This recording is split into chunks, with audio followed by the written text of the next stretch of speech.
국민 여러분, 안녕하십니까? 여기는 대한민국 대표 정치 전문 플랫폼 한국정치TV입니다. 고위공직자범죄수사처는 1월 5일 밤 9시경 윤석열 대통령에 대한 체포영장 집행을 경찰 국가수사본부에 일임하겠다고 통보한 바 있습니다. 그러나 공수처는 1월 6일 오늘 오후에 윤석열 대통령에 대한 체포영장 집행을 경찰에게 일임하기로 했던 방침을 철회한다고 다시 밝혔습니다. 그러면서 윤석열 대통령 체포영장 집행은 기존의 공수처와 경찰 공조수사본부 체제에서 집행하겠다고 말했습니다. 국내 언론 매체들이 보도한 내용을 종합하면 공수처는 1월 6일 오늘 언론 공지를 냈습니다. 그리고 공조본 체제 하에서 잘 협의해 집행에 만전을 기하도록 하겠다면서 이같이 밝혔습니다.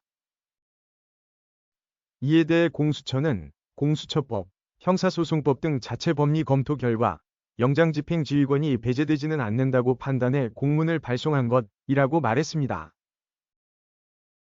이어서 다만 본건과 같이 중대한 사건의 수사에 작은 논란의 소지도 남기지 않아야 한다는 점에 대해서는 국수본과 의견을 같이 한다고 이런 결정을 한 배경을 설명했습니다. 경찰 국수본 비상계엄 특별수사단 관계자도 이날 브리핑을 갖고 오전에 공수처와 서로 통화했고 협의도 어느 정도 했다고 밝혔습니다. 그러면서 자세한 내용은 말할 수 없지만 공조본 체제 유지에 대해서는 합의한 상태라고 말했습니다.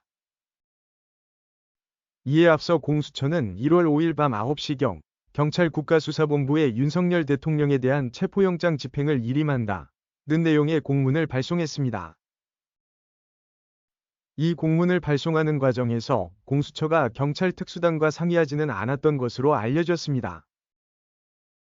다만 공수처 측은 경찰 국가수사본부의 영장집행 전문성, 현장 지휘 체계의 통일성 등을 고려해서 이 같은 결정을 내렸다고 설명했습니다. 그러나 경찰은 공수처가 보낸 공문에 대해 법적인 결함이 있어서 따르기 어렵다면서 공수처의 윤석열 대통령 체포영장 집행 위임을 사실상 거부했습니다.